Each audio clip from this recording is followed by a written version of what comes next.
오늘도 수요일 하나님 앞에 영광 돌리는 우리 모든 성도님들에게 큰 은혜가 충만하기를 주의 이름으로 소망합니다.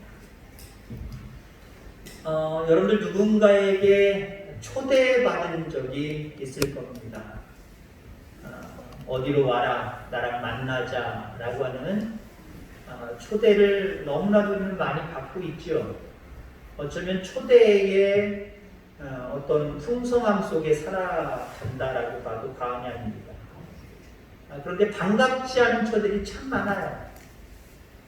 반갑지 않다고 할지라도 조금 부담 느끼는 초대들이 많아요. 어머나 이 집 결혼한대. 어머나 이 집 돌이래. 어머나 이 집 어르신 돌아가셨나봐. 연락이 오잖아요. 종이로 오든지 전화로 오든지 문자로 오든지 카톡으로 오든지 어떤 방법으로든지 어떤 초대장이 날라옵니다. 귀찮은 것도 있고 사실 부담스러운 것도 있고, 그러면서도 여러분들 인생 가운데 기억에 남는 초대가 있었을 거예요. 야, 이때 내가 초대받았을 땐 너무 기뻤어. 가서 또 보니까 너무 기억에 남아 라고 하는 초대가 분명히 여러분들 머릿속에는 몇 가지씩 있을 겁니다. 자, 그런데 오늘 시편 95편의 말씀을 보니까 여러분들 평생에 잊지 못할 초대가 있을지라도 그 어떤 초대와 비교할 수 없는 높으신 이의 초대가 있다라고 말씀을 하고 있어요. 높으신 이의 초대가 있다. 자, 그러면 시편 기자는 오늘 3절에 말씀을 합니다. 크신 하나님이시요 모든 신들보다 크신 왕이다. 크신 하나님이, 모든 신들보다 더 높으신 하나님이 누구를 초대한대요? 여러분들을 초대한대요. 이런 초대 한번 상상해 보셨습니까? 그 초대장을 지금 우리에게 시편 기자 95편의 기자는 우리에게 전달해 주고 있는 거예요. 봐라! 크신 하나님이, 모든 신들보다 높으신 하나님이 너희를 초대하고 있다라고 우리에게 지금 말로 이야기하고 있고 글로 우리에게 초대장을 나눠주고 있습니다. 흔히 이러한 하나님의 초대를 우리가 보통 무엇이라고 얘기하냐면은 주보에도 보통 그렇게 씁니다만은 예배로의 초대 또는 예배로의 부르심 이렇게 이야기합니다. 여러분 마음을 모두어서 이 시간 신령과 진정으로 하나님 앞에 예배하겠습니다. 묵상 기도하심으로 하나님 앞에 예배 드립니다. 이미 물론 와 있지만 이 강단에서 선언적인 모습으로 그 예배에 초대하는 말들이거든요. 이때 여러분들의 심령, 여러분들의 마음이 좀 지난번 설교처럼 심쿵하시길 바랍니다. 콩닥콩닥 하시길 바랍니다. 야! 우리를 오늘 초대하신대. 예배의 자리로, 은혜의 자리로 그 크신 하나님이, 모든 신들보다 높으신 하나님이 나를 초대하신대. 그 주님, 그 하나님 만날 생각에 이미 집에서부터 교회를 생각할 때 그런 어떤 심쿵한 마음이 있어야 되고요. 이곳에 와서 앉아있는 순간 그 심쿵한 마음이 생겨야 되고요. 또 시간이 낮이어서 함께 찬양하면서 예배를 시작할 때 그 심장이 벌렁거리는 마음들이 여러분들 가운데 있어야 될 줄 분명히 믿습니다. 오늘 시편 95편 한마디로 예배로의 부름의 초대장을 이야기하면서 처음 시작하는 단어가 오라 이겁니다. 1절에도 오라라고 말씀을 하고 있고요. 6절 말씀에도 오라라고 이야기했어요. 여러분 그렇습니다. 오라! 빨리 와서 속히 나랑 만나자라고 하는 그런 모습이다라고 하는 거죠. 어디서요? 예배의 자리에서. 아멘. 예배의 자리에서, 예배의 자리로 빨리 와라! 어서 와라! 나랑 만나자! 라고 말씀하고 있다는 거죠. 왜요? 왜 만나자고 이야기하실까요? 한마디로 좀 광범위한 모습입니다만은 그것보다 뭐 더 좋은 설명이 없어요. 우리를 축복하기 위해서 어서 와라! 라고 말씀을 하고 있는 거예요. 그래서 우리를 예배의 자리로 인도하시는 거예요. 자, 오늘은 제목이 예배의 축복입니다. 지금 축복에 대한 이야기를 계속하면서 예배에 어떤 축복이 숨겨져 있을까? 이 말씀을 드리려고 합니다. 자, 예배를 드릴 때 어떤 축복이 있어요? 기쁨으로 살아가는 축복이 있습니다. 여러분 삶을 기쁨으로 살고 있습니까? 온전한 예배에 응하여서 그 예배에 힘쓰는 자들은 온전한 기쁨을 가지고 살아갑니다. 삶의 모든 부분들이 기쁨으로 넘칠 수밖에 없어요. 근데 온전한 예배에 응대하지 않아서 아예 예배 자리를 외면하거나 예배를 드리고도 마지막 부분에 또 점검을 하겠습니다만은 그 예배에 온전히 나를 드리고 온전한 예배가 되지 못할 때 우리는 우리 속에 기쁨이 없어요. 내가 주님 믿노라 하면서도 수년 수십 년 살아오지만 참된 기쁨이 없었다. 살면서 더 힘들어서 더 어려워서 삶의 해이만 자꾸 생긴다. 뭔가 문제가 있는 거예요. 이 문제를 예배의 자리로 해결하시기를 주의 이름으로 축원합니다. 예배는요, 참된 예배를 얘기하는 거예요. 예배 자체도 물론 중요하지만 참된 예배, 대단히 더 중요한 거거든요. 한마디로 신령과 진정이 빠진 예배 있을 수 있어요. 신령과 진정한 예배, 이게 참된 예배예요. 이 예배 자체는요, 여기에 엄청난 기쁨이 숨겨져 있어요. 하나님 앞에 신령과 진정으로 예배해 보세요. 그 자리를 찾고 그 자리에서 신령과 진정으로 예배해 보세요. 예배 속에 참된 기쁨이 숨겨져 있어서요, 그 기쁨을 온전히 발견하게 된다는 거죠. 한마디로 술래잡기 하면서 술래가 수가 겉핥기 쉬워. 없나 보다. 못 찾아요, 못 찾아. 근데 밑으로도 보고 위로도 보고 가서도 보고 뭘 들춰도 보고 못 찾을 사람이 없는 거예요. 다 찾아내는 거예요. 예배도 마찬가지예요. 수가 겉핥기식으로 습관적으로 와서 드리는 예배, 거기에 참된 기쁨을 발견해낼 수가 없어요. 찾아낼 수가 없어요. 그러나 여러분의 마음과 심정을 다하여서 그 시간을 사모하고 예배하시길 바랍니다. 못 찾을 수 없어요. 못 찾을 수가 없다니까요. 반드시 어떤 요소에서 밀려오는 그 기쁨이 여러분의 심령 가운데 있을 거예요. 찬송하다가 기쁨이 찾아오고요. 기도하다가 그 기쁨이 물밀듯 밀려오고요. 말씀을 듣다가 뜨거운 눈물이 흘려지고 마음이 심쿵하면서 뭔가 느끼는 그 기쁨이 있어요. 이거 좀 가져가시죠. 제가 안 건나가 음성은. 만약에 이 영광을 아는 자라고 한다면요, 신령과 진정으로 예배드린 예배 자리를 외면할 수가 없어요.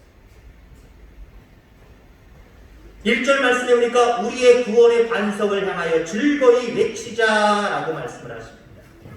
여기 즐거이 외치자. 즐거이라고 하는, 기쁨이라고 하는 이 단어는요, 그냥 평범한 기쁨을 얘기하는 거 아니에요. 평범한 즐거움을 얘기하는 게 아니에요. 터져 나오는 기쁨을 얘기하는 거예요. 가령 예를 들어 풍선, 작은 모습이지만 예하로는 적당하지 않지만 풍선, 그 구멍으로 이렇게 물 뚫뚫 따라보고 툴툴툴툴툴툴툴, 아무래도 그 여러 가지 압력이 있기 때문에 칼칼칼칼 나오진 않아요. 뚝뚝뚝뚝뚝뚝뚝 떨어질 정도예요. 근데 그 풍선 속에 물을 가득 채워서 점점 부풀려 올려보세요. 그러면 흐르는 게 아니라요, 터지면 어때요? 팍 터지면서 그 주변에 있는 사람들을 물보라를 다 맞을 겁니다. 여기 오라 우리의 구원의 반석을 향하여 즐거이 하자라고 하는 이 말씀 속에는요, 예배 속에는요, 터져나오는 기쁨이 있다는 거예요. 터져나오는 기쁨. 좀 기쁨이 오네. 즐거움이 오네. 그렇구나. 그래서 그거 가지고 잠깐 동안, 며칠 동안 살 수 있는 어떤 힘, 이게 아니라요, 터져나와서 나를 흠뻑 적심으로 말미암아 그 기쁨으로 세상에 나가서 어떤 어려움과 슬픔의 요소가 있을지라도 이미 흠뻑 젖어버린 그 기쁨이 나머지 고통과 슬픔을 다 잠재울 정도로 우리 가운데 젖어있는 즐거움, 기쁨을 얘기하는 거예요. 그게 어디에서 온다고요? 예배를 통해서 온다. 예배를 통해서 우리에게 주어진다라고 하는 거죠. 자, 그러면 도대체 예배가 무엇이기에 하나님께서는 예배자들에게 그렇게 터져 나오는 기쁨을 약속하신단 말인가? 기쁨을 허락하신단 말인가? 여러분들 이거는요, 예배장에서 만날, 예배를 통해서 오라고 하시는 그 예배의 자리에서 만날 하나님을 제대로 알면 이 기쁨이 터지게 되어 있어요. 근데 그 하나님에 대해서 아는 것 같지만 제대로 알지 못하면요, 예배 자리에 있어도요, 기쁨이 터지질 않아요. 모든 삶을 적실만한 그 기쁨으로 막 적셔지지가 않아요. 자, 그렇다고 한다면 우리가 예배장에서 만날 하나님, 그 하나님은 어떤 하나님이냐? 그 하나님을 잘 알아야 됩니다. 그 하나님을 잘 알고 드리는 예배는 진정한 예배가 될 수밖에 없어요. 근데 믿노라고 하면서 수년, 수십 년 믿었지만 그 하나님에 대해서 이론적으로 물론 알 수 있겠지만 실질적인 삶 가운데 그 하나님을 인정하고 바라보는 모습이 없다고 한다면 예배를 드려도 터져나오는 기쁨을 얻을 수는 없어요. 자, 그럼 우리가 예배를 통해서 만나게 될 하나님은 어떤 하나님이냐? 오늘 본문을 통해서 보면은 그 하나님은 창조주 하나님이다 라고 이야기합니다. 예배 때 만날 창조주를 한번 상상해 보시길 바랍니다. 오늘 본문의 4절에 보니까 땅과 산이 하나님의 것이다 라고 이야기를 하고 있고요. 6절의 말씀엔 바다와 육지도 하나님의 것이다. 그분이 지으셨다 라고 이야기를 하고 있습니다. 나를 지으시고 세상 만물을 지으신 그 주님과 내가 대면하는 것, 이거 상상해 보세요. 그 상상만으로도 이미 기쁨이 충만할 거예요. 내가 만날 그 주님이 그저 관념 속에 있는 형상 정도로만 생각하고 예배 드린다고 한다면요, 기쁨 없어요. 예배 자리 나와도 기쁨 없어요. 마치 우상 숭배하도 하나님을 부족 중에 하나 정도로 생각하는 그 마음이 우리 속에 있다고 한다면요, 그 예배에 참석해도요, 기쁨이 없어요. 우리가 예배 자리에 나올 때, 야, 창조주 하나님을 만납니다. 이렇게 생각하면요, 그 시작부터 벌써 이미 감격과 감동과 그로 인한 기쁨이 충만할 수밖에 없어요. 자, 우리가 예배의 자리를 통해서 만날 또 하나님은 어떤 하나님이라고 오늘 본문을 이야기하고 있습니까? 구원하신 여호와 하나님이다 라고 이야기를 합니다. 1절에 보니까 우리의 구원의 반석을 향하여 즐거이 외치자. 우리가 예배를 통해서 만날 주님 어떤 분이에요? 우리를 이미 죄에서 구원해 주신 분이에요.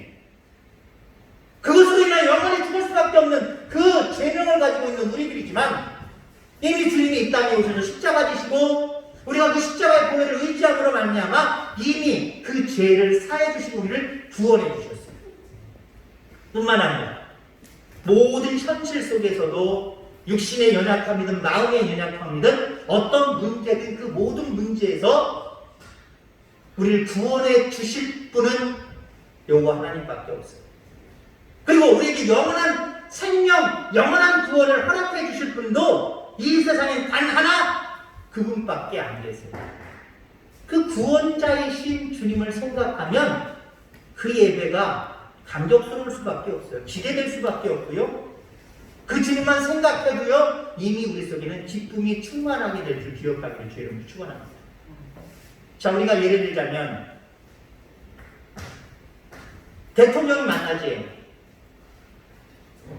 대통령이 만나자는데 그 대통령이 뭐 정치적인 색깔로만 얘기 안 하겠습니다. 예를 들자면 너무 정치를 못해가지고 비리만 저지르고 아니 지금 막 국민들한테 쫓겨날 상황이 벌어지는 대통령이라고 한다면 그 대통령 만나는 게 영광이겠어요? 다른 사람들에게 기쁨을 가지고 막 자랑하겠어요? 자랑도 안 할 뿐더러 만나는 거 꺼릴 수도 있는 거예요. 근데 정치를 너무 잘해서 국민들에게 사랑을 받는 대통령이 나를 만나재요. 가령 예를 드는 거예요. 이 나라를 그렇게 잘 발전시키고 부흥시킨 그 대통령이 나를 만나재요. 만나는 것 자체가 영광이지 않겠습니까? 근데 그런 대통령도 지금의 마음으로 끝까지 갈 수 없고요. 결국 변해요. 그리고 그 대통령도 우리나라 같은 경우는 단임입니다. 더 이상 계속해서 대통령 노릇 못해요. 가령 예를 들어서 제가 축구를 좋아하니까요. 지금 세계적으로 거의 브랜드 가치로 축구 쪽으로는 브랜드 가치로 거의 상위 랭크에 있는 손흥민 선수가 이곳에 와서 나를 만난다고 생각해 보세요. 너무 좋을 거예요. 근데 그 아무리 날고기는 손흥민 선수도요, 1년 지나고 2년 지나고 5년 지나고 10년 지나면요, 축구 못해요. 골 그렇게 잘 못 넣어요. 한물 간 선수 나중에 잊혀진 선수가 돼요. 근데 그런 사람들이 만나자고 해도 어때요? 아이들로 얘기해볼까요? 연기를 너무 잘하고 멋있게 생겼어요. 노래를 너무 잘하고 멋있게 생겼어요. 일종의 아이돌. 여자든 남자든 열광을 하잖아요. 열광을 하잖아요. 그 사람들 노래 부를 때 다 앞에서 춤추고 난리 나는 거 보세요. 근데 그런 존재들이 영원하냐? 그런 존재들이 그렇게 열광하는 사람들의 삶을 완전히 바꿀 정도로, 인생을 바꿀 정도로, 아니 영혼을 바꿀 정도로 영향력을 주느냐? 영향력 하나도 안 줘요. 영향력 하나도 안 줘요. 근데도 그렇게 열광을 하고 있어요. 그래도 그 사람들 통해서 나름대로의 기쁨을 가지고 있어요. 그럼 물론 무시 못해요. 연예인을 좋아하는 거로 말미암아 그 연예인 때문에 살 맛이 난다, 그 연예인 때문에 내가 공부할 맛이 난다, 있을 수 있어요. 얼마든지 가능해요. 근데 영원하지 않다는 거예요. 근데 우리 하나님은 창조주 하나님이에요. 우리를 구원하셨고 앞으로도 영원한 생명으로 허락하실 구원을 가지고 계신 분이에요. 그분을 우리가 만난다고 하는 생각을 갖고 계세요.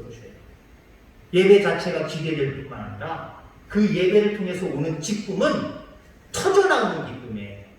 이 기쁨을 누리는 저와 여러분들 되기를 주의 이름으로 축원합니다. 자, 그 다음에 예배의 축복은 어떤 축복이냐? 하나님의 음성을 듣고 사는 축복입니다.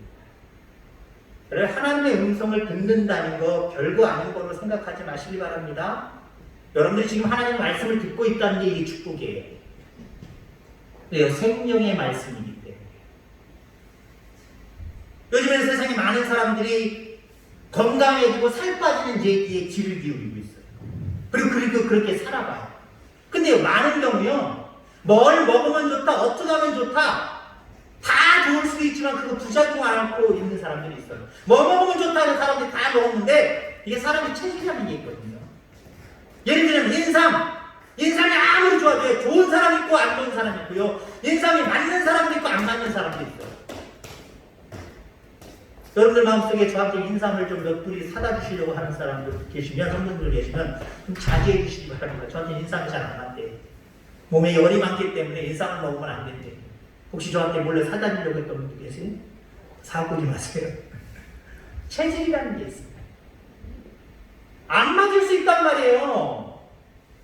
근데 여러분들, 하나님의 말씀은요, 안 맞을 사람이 없어요. 그리고 하나님의 말씀은 국한된 현실세계에만 존재하는 것이 아니라 우리의 영혼까지 책임지시는 정말 능력의 말씀이에요. 살아있는 지혜의 말씀이에요. 이 말씀을 듣는다라고 하는 게 얼마나 좋은 건데요.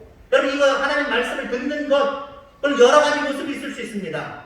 나 혼자 집에서 읽으면 되지. 더 많이 읽을 수 있어요. 성경에 나오는 것보다 더 많이 읽을 수 있어요. 왜? 나오고 왔다 갔다 하는 시간, 찬송하고 다른 거 기도하는 시간 뺏기지 않고 계속 읽어 내려가니까요. 근데요, 그렇게 읽는 사람들, 물론 훌륭한 신앙인으로 성장한 사람들도 있지만, 그렇게 읽은 사람들의 대부분의 많은 사람들 중에, 그 사람들의 대부분이 아니라 요즘 어떤 이단이다, 요즘 어떤 사입이다라고 하는 그런 교단의, 그런 교회의 교주들 가만히 보세요. 좀 전에 얘기했던 그런 부류의 사람들이 많아요. 기존의 교회는 나가지도 않고 간섭도 안 하고 예배에 대해서 참여도 안 하고 자기 혼자 산속에 들어가서 계룡산에 들어가서 성경책 닳고 읽는 거예요. 이단의 교주들이 그런 분들 많다니까요. 성경을 많이 읽는 거 나쁘다는 이야기가 아니에요. 우리가 하나님의 말씀을 듣는 그 모든 상황들 가운데, 물론 내가 직접도 읽을 수 있고요, 또 우리는 찬양을 통해서 하나님의 말씀을 읽을 수도 있는 거예요. 찬양은 하나님의 말씀이기도 하니까요. 나 혼자 집에서 찬양 많이 하는 것, 그것으로도 여러분 하나님의 말씀을 들을 수 있어요. 또 지도함으로 하나님의 말씀을 이야기하고 또 듣는 모습으로 우리는 비출 수도 있고 할 수도 있어요. 그런데 여러분들, 성경에는 많은 경우 하나님의 말씀을 듣는 그 루트를 예배를 통한 모습을 우리에게 정통으로 가르치고 있다는 거예요. 그래서 교회를 강조하는 거고요. 공동체를 강조하는 거고요. 교회라고 하는 그 자체가 하나님을 믿는 구원받은 자들이라고 하는 그런 복수를 사용하고 있어요. 나 혼자 찬송하고 나 혼자 기도하고 나 혼자 성경 읽고 그것으로는 온전한 하나님의 말씀을 들을 수 없다는 거죠. 예배의 자리에 그래도 중요한 거예요. 예배의 자리를 통해서 듣는 하나님의 말씀은 내가 못 깨닫는 경우가 상당히 많고요. 그리고 하나님은 그거 말고는 예배의 자리를 통해서 잘못 오해하고 깨닫지 못하게 하는 경우들이 거의 없어요. 예배의 자리를 통해서 여러분들 날마다 하나님의 말씀을 들을 수 있는 저와 여러분들 다 되기를 주의 이름으로 축원합니다. 예배의 축복은 축도와 더불어 끝나지 않아요. 진정한 예배를 드린 사람들은요, 예배 시간에 함께 하신 분, 예배를 받으신 분이 이제는 삶의 자리에서 여러분들 곁에 계시고 동행해 주시는 경험을 하게 하십니다. 계시록 17장 17절에 보니까 이는 보좌 가운데 계신 어린 양의 그들의 목자가 되사 생명수샘으로 인도하시고 하나님께서 그들의 눈에서 모든 눈물을 씻겨주실 것입니다 라고 말씀을 하고 있어요. 이 말씀을 제 나름대로 해석을 하면요, 조금 전까지 보좌에 앉아 예배를 받으시던 그 예수님께서 이제 예배의 장에서 삶의 자리로 나아가는 우리들의 선한 목자가 되어주신다는 거예요. 예배의 자리를 통해서 그분의 말씀을 들은 우리들을 들은 것으로 가는 것으로 끝이는 게 아니라 그렇게 말씀을 들은 우리들이 삶의 자리, 말씀을 가지고 삶의 자리로 갈 때 우리와 함께 하셔서 삶의 자리에서 역사해 주신다는 거예요. 그러니까 여기 예배의 축복은요, 여기서 예배를 통해서 터져나오는 기쁨을 누리고 그 기쁨을 가지고 가는 것 정도가 끝이 아니에요. 그 말씀하시는 주님이 우리를 따라서 같이 가신다는 거예요. 이게 예배의 축복이에요. 이게 예배의 축복이에요. 자, 그런데 어떤 사람들은 이렇게 얘기합니다. 나는 예배의 자리에서 좀처럼 하나님의 말씀, 하나님의 음성을 듣지 못하겠습니다. 둘 중에 하나겠지요. 목사가 말씀을 너무 준비 없이 하다 보니까 너무 깊이가 없으니까 못 알아듣겠다라고 하는 의미도 있지만 많은 경우는요 이렇게 고백하는 사람들, 말씀의 자리에 왔지만 예배의 자리에 왔지만 나는 하나님의 음성 듣지 못했어요. 아니, 목사님이 말씀하시는 그 내용을 못 들었다는 내용이 아니에요. 그 내용을 통해서, 그 말씀을 통해서 하나님의 음성으로 들려줘야 되는데 하나님의 음성으로 안 들려진다는 거예요. 그러면 여러분들, 예배에 참석했지만 하나님의 말씀이 하나님의 음성으로 내게 들려지지 않는 이유가 무엇일까요? 이 부분에 대해서 유명한 그 기독교 철학자이면서 또 목사님이고 유명한 설교가였던 이 달라스 윌라드라고 하는 목사님이 계십니다. 이분이 두 가지를 얘기하고 있어요. 말씀의 자리에서 왜 하나님의 음성을 듣지 못하는가? 그 첫째는요, 우리가 예배에 온전히 집중하지 않기 때문이다 라고 이야기합니다. 여러분, 예배에 집중할 수 있기를 바랍니다. 한마디로 어때요? 학교에서 공부하는 아이들도 딴청 피고 딴 생각하면 선생님 말씀 귀에 안 들어오는 거예요. 내 지식의 양식으로 쌓이지 않는 거예요. 하나님의 말씀도 마찬가지예요. 이곳에서 딴 생각을 해요. 딴 데 마음이 가 있어요. 하나님의 말씀이 들려지지 않는 거예요. 하나님의 음성이 하나님의 음성으로 들려질 수도 없는 거예요. 그래서 예배의 자리에서 온전히 집중해라 라고 말씀을 하고 있고요. 또 이 목사님은 또 왜 우리가 예배의 자리에서 하나님의 음성을 듣지 못하는가? 그 부분에 대해서 이렇게 얘기하고 있어요.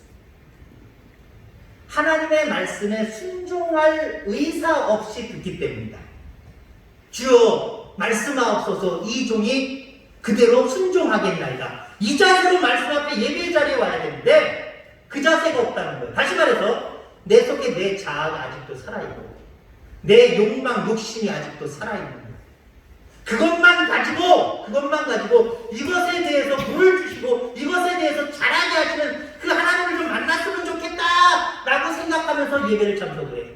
그래, 자기가 원하는 이런 부분에 대해서 뭔가 특별한 응답이 없는 거예요. 그러니까 오늘 예배 그냥 드렸어, 예배 봤어, 이 정도 끝나는 거예요. 그 예배를 통해서 내가 앞으로 이렇게 살아야 되겠구나 라고 하는 어떤 결단을 이루게 하는 하나님의 음성을 듣지 못한 것.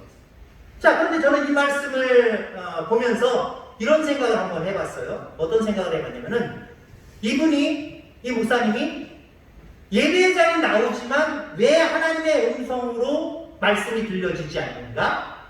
두 가지를 얘기했다 그랬죠? 그래도 이 사람들은요, 말씀의 자리에 나왔다는 거예요. 말씀의 자리에 나왔다는 거예요. 비록 말씀의 자리에 나와서 온전히 예배에 집중하지 아니하고 순종할 의사 없이 듣기 때문에 말씀은 들었지만, 예배는 참석했지만, 예배는 드렸지만 온전한 하나님의 말씀 음성을 듣지 못한 거예요. 저는 이 부분이 그래도 나름대로 좀 부럽더라고요. 그래도 예배의 자리에 나오네. 저는 예배의 자리에 나오시기 바랍니다. 물론 그 예배를 통해서 하나님이 지배하시는 100% 정말 우리가 하나님의 음성을 듣고 가시는 분들도 있지만 50%밖에 못 듣는 분도 있고, 때로는 어떤 때는 0% 그냥 내가 예배 교회에 왔다 가는구나 라고 할 정도만 가지고 돌아가는 분들도 있겠지만, 그래서 뭘로 표현해야 될지 모르겠지만 주님 앞에 나와서 예배하는 우리의 삶은요, 손해볼 게 하나도 없어요. 그게 100%냐 90%냐 50%냐 10%냐 이 문제지요. 예배 드리는 자에게 하나님은 그냥 빈손으로 보내시는 적이 없어요. 반드시 무엇인가 우리 가운데 그 마음의 확신이든지 기쁨이든지 어떤 결단이든지 무엇이든지 우리에게 주시고 보내시는 분이에요. 예배를 사모하는 저와 여러분들 다 되기를 주의 축원합니다. 자, 그래서 많은 목사님들이 말씀하시는 내용처럼 우리 그리스도인들은요, 아니 우리 인간은요, 그 어떤 것에 내가 성공해야지 어렸을 때부터 우리는 성공을 꿈꾸잖아요. 근데 그 성공을 꿈꾸는 방향들이 나이에 따라서 사람에 따라서 다르지만은 아무튼 모두가 성공을 소망을 하고 있어요. 여러분, 우리 그리스도인들의 성공의 소망은 다른 데 있으면 안 됩니다. 예배의 성공자를 그려보시기 바랍니다. 나는 어떠한 상황으로 하나님 나를 이 세상에서 이끌어 가시든지, 어떤 인물이 되게 하시든지, 어떤 사람을 만나서 장가들고 시집가고 어떤 가정을 이루게 하시든지, 나에게 중요한 것은 예배다. 어떤 상황 속에서 나는 예배에 성공하는 자가 된다. 그럼 여러분, 예배에 집중할 수 있는 저와 여러분들 되길 바랍니다. 그럴 때 오늘 두 가지 말씀드린 것처럼 우리 속에 터지는 기쁨을 허락해 주세요. 뿐만 아니라 우리에게 말씀하셔서 그 말씀에 순종해가는, 다시 말해서 우리의 인생 자체가 하나님께 영광 돌리는, 그래서 영광 돌리는 매체로서의 내 모습을 가지고 살아가게 하세요. 그게 우리의 본질 아니에요? 우리의 삶의 본질 아닙니까? 내 삶의 본질대로, 하나님 기뻐하시는 그 본질대로 살게 하시는 축복이 있다는 거예요. 이 축복을 다 받아들일 수 있는 우리 귀한 성도님들 다 되기를 주의 이름으로 축원합니다. 기도하겠습니다. 하나님 아버지 감사합니다.